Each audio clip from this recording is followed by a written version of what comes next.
Magandang araw sa inyong lahat, mga giling naming tagapakinig.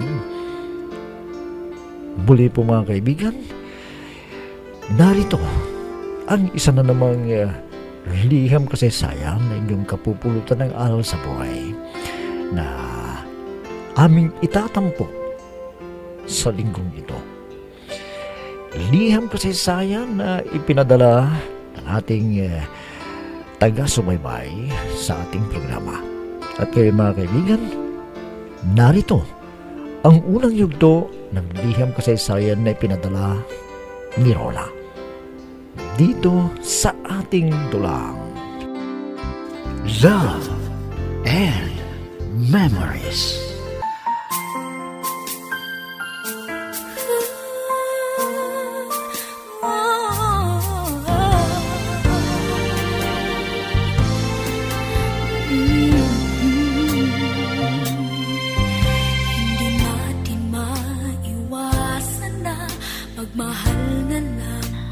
Tawagin niyo na lamang ako sa pangalan kong Rona, 25 taong gulang.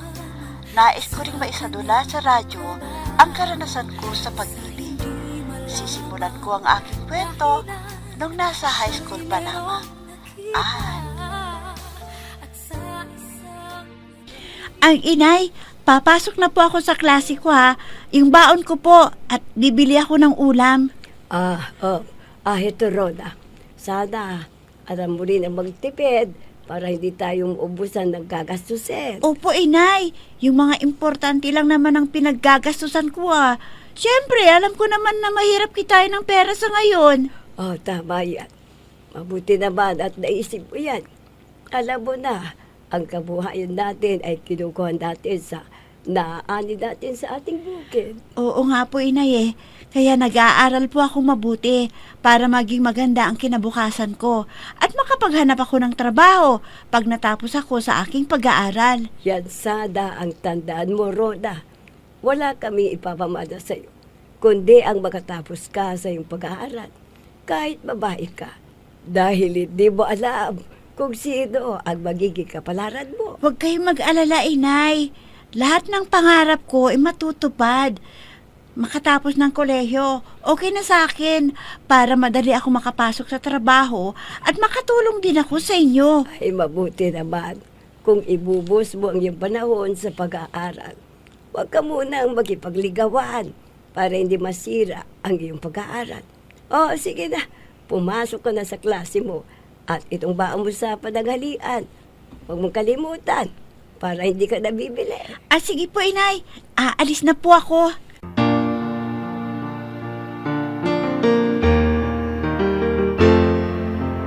I'm so blessed I have you, 'cause you gave the world to me.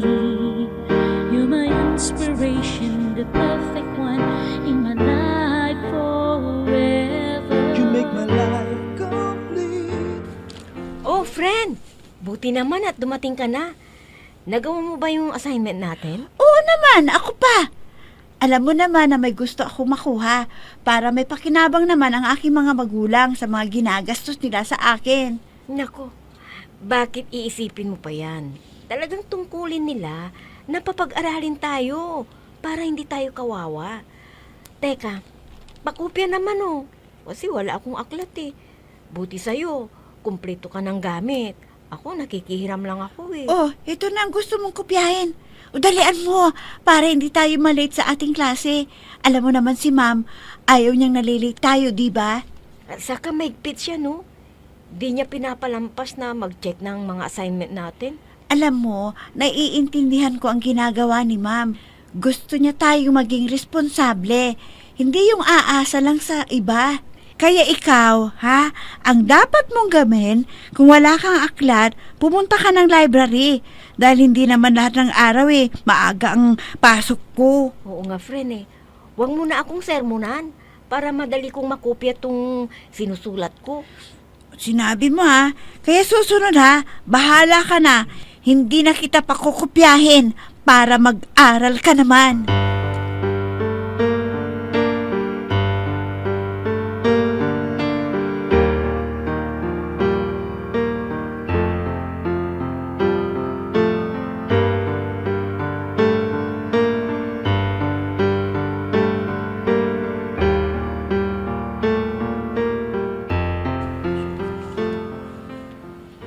si Rona. Nag-iisa siya doon sa study shed.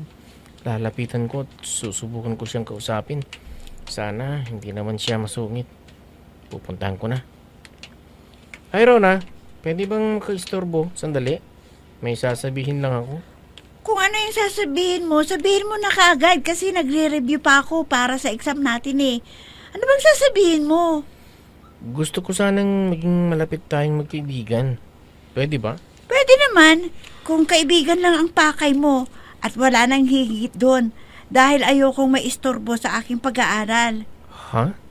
Eh, bakit naman hindi siguro istorbo yun?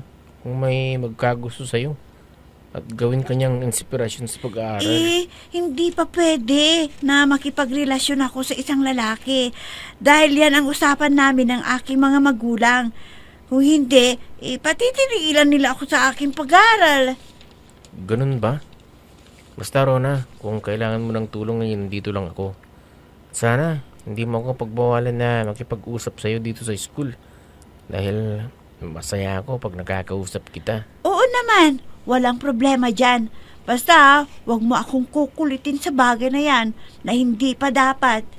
Sige, ikaw ang masusunod. Basta lagi kitang lalapitan kung nandito ka lang sa study shed para makapagkwentuhan tayo. Para malaman natin ang ugali ng bawat isa sa atin. O sige na. Oras ng susunod na klase ko. Iiwan na kita dito ah. Okay, Rona. Salamat sa pagpapaunlak mo na makausap ka. Ganoon mo nang gagawin ko. Makipagkaibigan muna ako sa kanya. Kung nahulog na ang loob niya sa akin, tsaka na ako magtatapat ng pag-ibig ko kay Rona.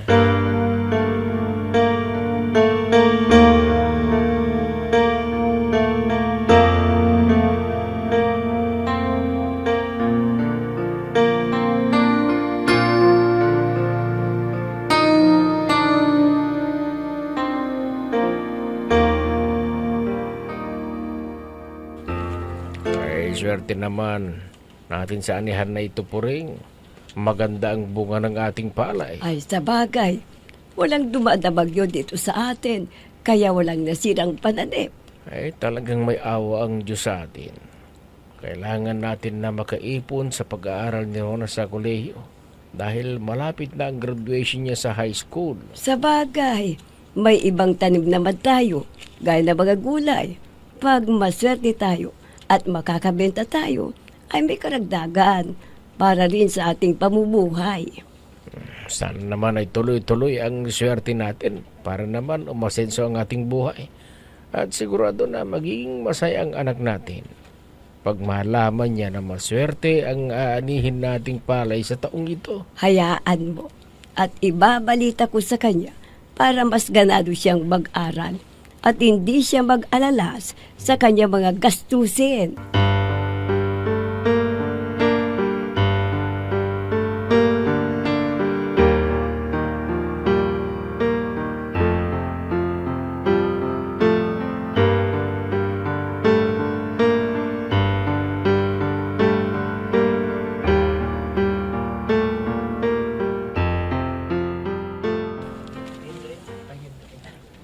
Oh, friend!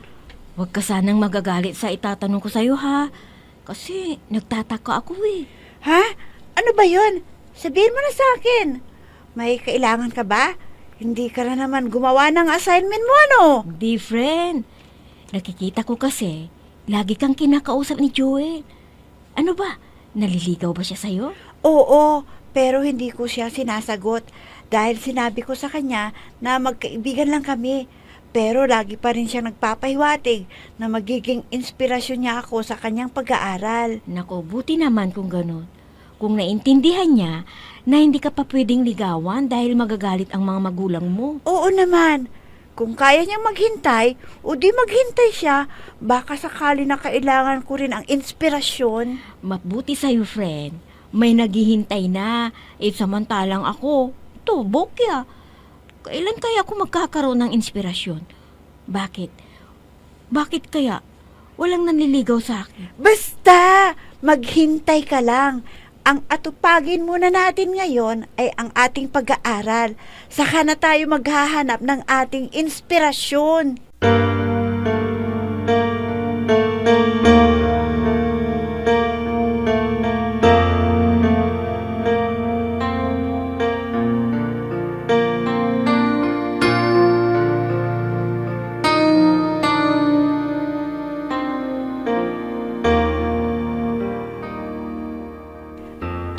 Roda, kailan ba ang iyong pagtatapos sa high school para makapaganda kami ng kahit konting salo-salo? Malapit na ang graduation namin.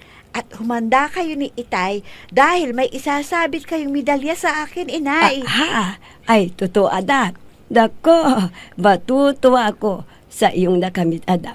Talagang nag-aral kang mabuti, ha? Kaya may medalya ka. Opo, inay, para matuwa rin si Itay at sulit ang mga ginasto niyo sa aking pag-aaral dahil walang istorbo sa akin. Kaya, ang pagsasakripisyo ninyo ni Itay ay may kapalit.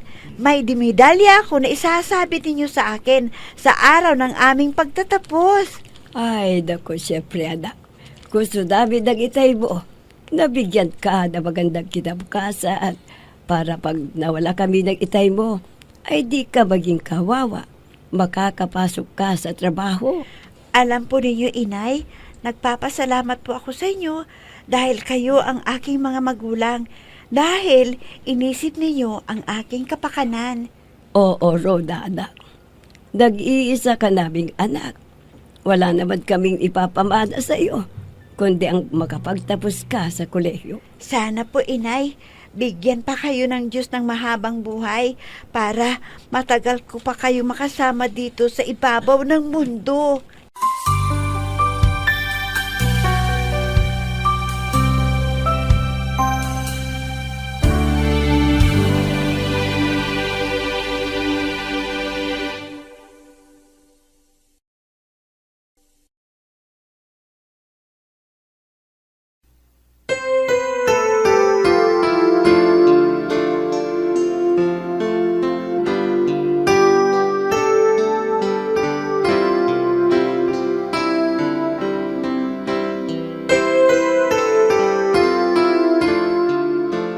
Naku, friend, kung pwedeng hilain ko lang sana ang araw para sa ating graduation ay ginawa ko na. Ikaw naman, nagmamadali ka. Bakit may pupuntahan ka ba? Kaya ang gusto mo mag-graduate na tayo.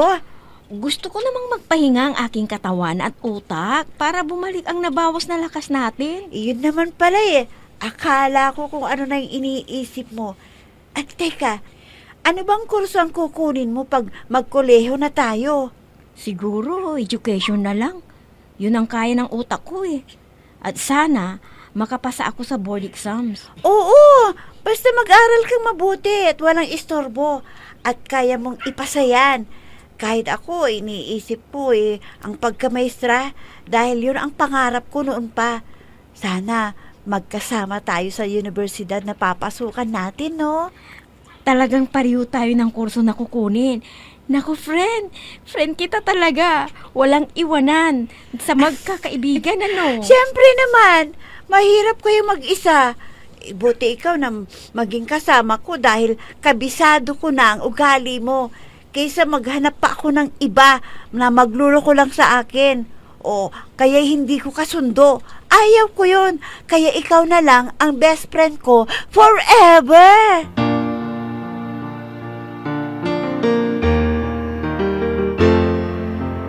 I'm so blessed I have you, 'cause you gave the world to me.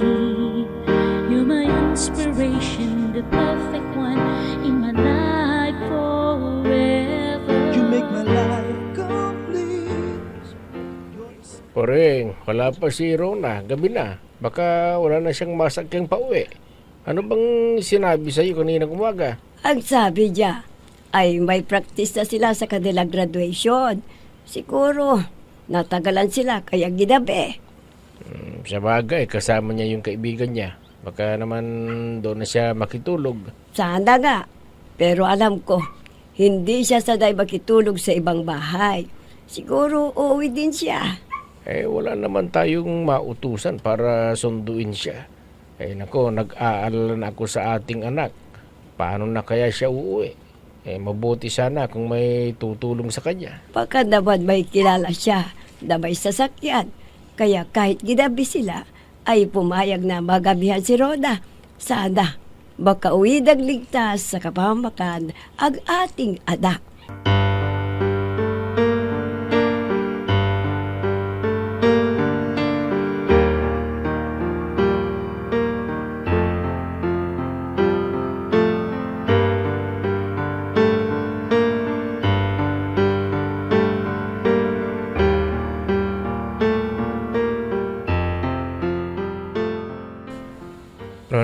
Wala yata yung kaibigan mo. Sinong kasama mong uuwi? Wala, dahil maagang umuwi si Belia. Dahil sumakit daw ang ulo niya eh. Kaya lang gabi na, wala akong masakyan na pupunta sa amin. Huwag kang mag-alala. May motor ako. Kaya iaangkas na lang kita. Buti na lang at talapitan kita. Wala ka palang kasama. Salamat ha, nandito ka pa. Kung hindi ako makakauwi sa amin. Ang hirap pag ganito na gabi. Wala nang tricycle na namamasada. Yung mga ginagabi, may service na rin eh. Ganun ba? Hindi bali. Pag may practice kaya pupuntahan kita para ako na lang maghahatid sa inyo sa bahay niyo. Kung papayag ka. Oo naman. Siyempre, wala na akong magagawa. Kundi, makisakay sa iyo para makauwi na ako sa bahay namin. Hindi kaya magalit ang mga magulang mo kung ihahatid kita. Baka ibang iisipin nila pag nakita ko ang naghatid sa'yo. Akwan, ganito na lang ang gawin mo. Ihinto mo sa tapat ng bahay namin. Kunwari, doon lang sa may kanto. Lakarin ko na hanggang sa bahay namin.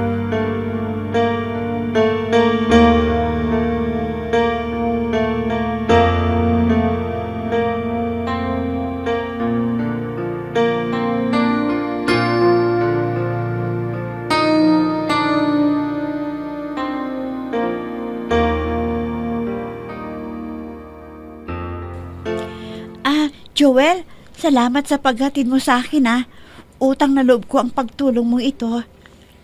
Di ba sinabi ko rin sa'yo noon na kung sakaling kailangan mo ng tulong, ay lumapit ka lang sa akin?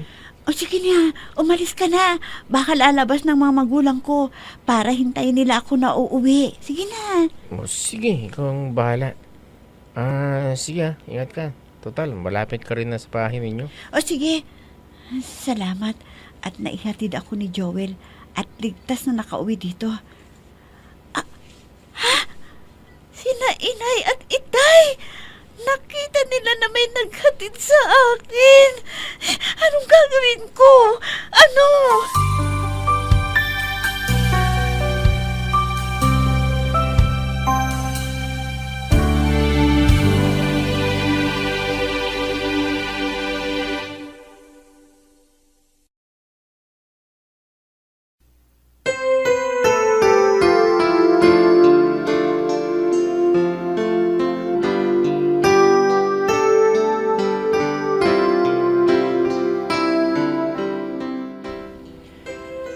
Pagalitan kaya si Rona ng kanyang magulang? Paghilom namin tagapakinig, abangan bukas ang pagpapatuloy at ikalawang yugto ng liham kasaysayan na ipinadala ni Rona dito sa ating dulang. Love and Memories. Mga nagbibigay buhay sa ating dula ay sina Mayra Abrihal Narnola, Susan Malikdem, Robert de Guzman, Yehuda Ismael, Eva Alcoriza, Jun Cabato, Ami Diaz, at si Oscar Ora. Technical supervision at musika ni Oscar Ora. Nilapatan ng tunog ni Robert de Guzman. Mula sa panulat at direksyon ni Ami Diaz. Love and Memories. Inihahandog sa inyo ng F3 Recording Studio para sa Pambansang Radyo ng Pilipinas, Bombo Radio Philippines.